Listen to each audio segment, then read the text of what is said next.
Good afternoon. My name is Hugh Cowden. I'm a member of the Omaha Press Club Education Committee. At least once a month, the Press Club sponsors an educational forum that we think will be of interest to our members and to the community at large. You do not have to be a Press Club member to attend. The forums are open to everyone.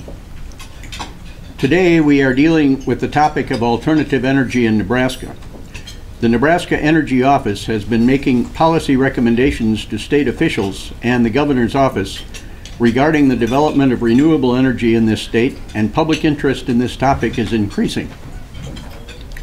Perhaps you've noticed the increased attention recently in the Omaha World Herald, which published a long editorial on the subject of wind power just last Sunday, one of several that they have published recently. Our panelists today will be Neil Moseman, sitting second from me to my right, the director of the Nebraska Energy Office, and Robert Burns, owner and CEO of Nebraska Renewable Energy Systems. Assisting them in the question and answer period will be Dave Dingman, over there, a staff member in the Nebraska Energy Office who has been overseeing the final development and implementation of the 2010 Nebraska Energy Plan. Mr. Moseman has served as the Agricultural Director for Senator Chuck Hagel, and most recently was Assistant Director of the Nebraska Department of Agriculture before Governor Heineman appointed him Director of the Nebraska Energy Office in July of 2008. Mr. Burns has been involved in the development of renewable energy legislation and policy and has begun numerous renewable energy businesses and projects throughout Nebraska. We will begin with Neil Moseman, and he'll be followed by Robert Burns. Neil? Thank you.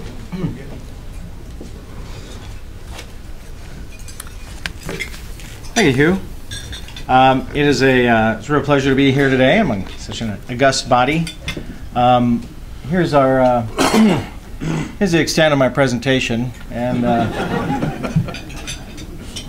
pretty much my mind at 5 o'clock this morning when my 4-year-old woke me up, but that's another story. I thought I'd kind of break this down into 3 different segments, if you don't mind. And actually, we were, just so I guess you may not be aware of the back, we were going to have a PowerPoint, but we couldn't make the connection. That was probably it. Just Hugh's pen was probably the difference right there. So we're just going to go without, and maybe we get a signal in 2 minutes. Is that what it means? I don't know what that means. I don't either. But in 2 minutes, let me know what you see up there, and we'll go with that.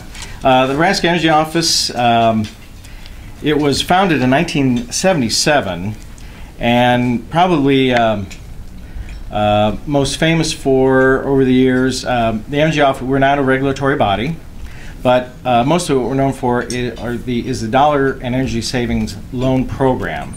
That is it's a program that originated in the 1970s from oil surcharge funds. If you remember the last time, not in 2008, in the 70s, I should say, that some of us may not have been around in the 70s, when oil prices spiked, and they found evidence, the federal government did, of oil companies and rigging prices and shocking things like that.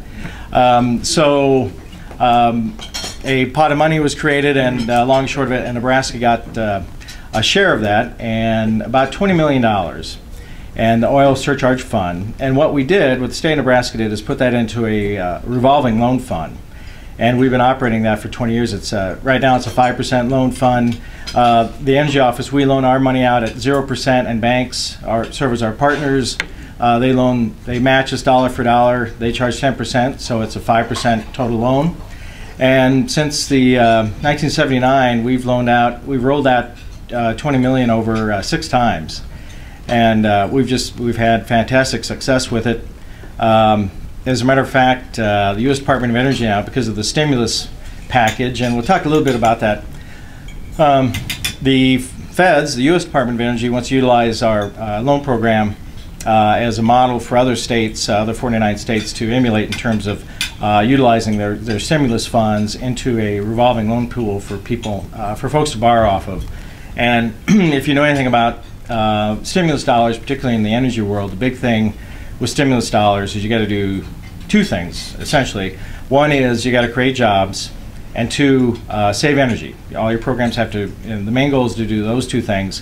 Thirdly, they strongly encourage, the U.S. Department of Energy strongly encourages, and then we found in talking to the Secretary of Energy, well, what do you mean strongly encourage? What do you mean? He says, well, we really want you to leverage these funds, and this revolving loan program is one way to do that. We'll keep that money for many, many years and roll it over. And in terms of leveraging, and then I asked the feds, well, if we don't have a revolving loan program, what happens? They said, well, we'll probably take it away from you. So I said, well, then we want to leverage our money. We'll do that. That's a great idea. So that program is what the Energy Office has been operating for most years, and then the Federal Weatherization Program as well. 98% of our funds, Energy Office funds, come from the federal government and are basically to administer federal programs, federal energy programs. So just as an editorial aside, when we have budget discussions, which are currently going on in state government, state agencies are cutting their budgets and general fund dollars are shrinking. I'm always the odd one. This morning, as a matter of fact, we had a cabinet meeting in the governor's residence. I'm always the odd guy when people look around and talk about cutting budgets because actually my office, we're increasing staff and all in relation to stimulus dollars, adding stimulus dollars. So I received scorn and nasty looks from my colleagues, but that's just the state of play today. The other thing I want to point out is when we talk about these stimulus dollars, the Energy Office received $93 million here in 2009. I mean, it didn't all come in 2009. We'll receive that over the course of the next 3 years, from 2009 through 2012. And I'll go into a little bit here in terms of where those dollars are going to go. The energy plan, just real quick, flip back to that. The last time when I was appointed this job by the governor in July of 2008, as a matter of fact, the governor raised it, and Robert's probably going to point this out as well. It used to be the Energy Office, part of the Governor's Policy Research Office. In July of 2008, the governor made it a cabinet agency, cabinet-level agency. One of the first things after coming into the position, I realized that we hadn't updated the state energy plan since 1992. So it's been a few years. A few things have changed from 1992 to 2008. And the other thing about the Energy Office, in July of 2008, if you recall, the price of gas greatly increased over the course of that spring and summer, and there was great interest in energy. It was really starting to build at that point.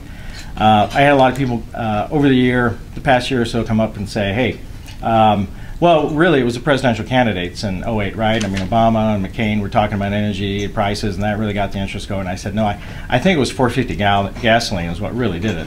And believe me, when the price creeps up, I drive every day past the come and go out at I-80 and 370, that interchange, and I look at the gas price every day, and if it goes up a quarter or something, I'm like, hey, what's going on? I get to my office, hey, what's... Because we're going to get calls, believe me, what is going on with the price of gas?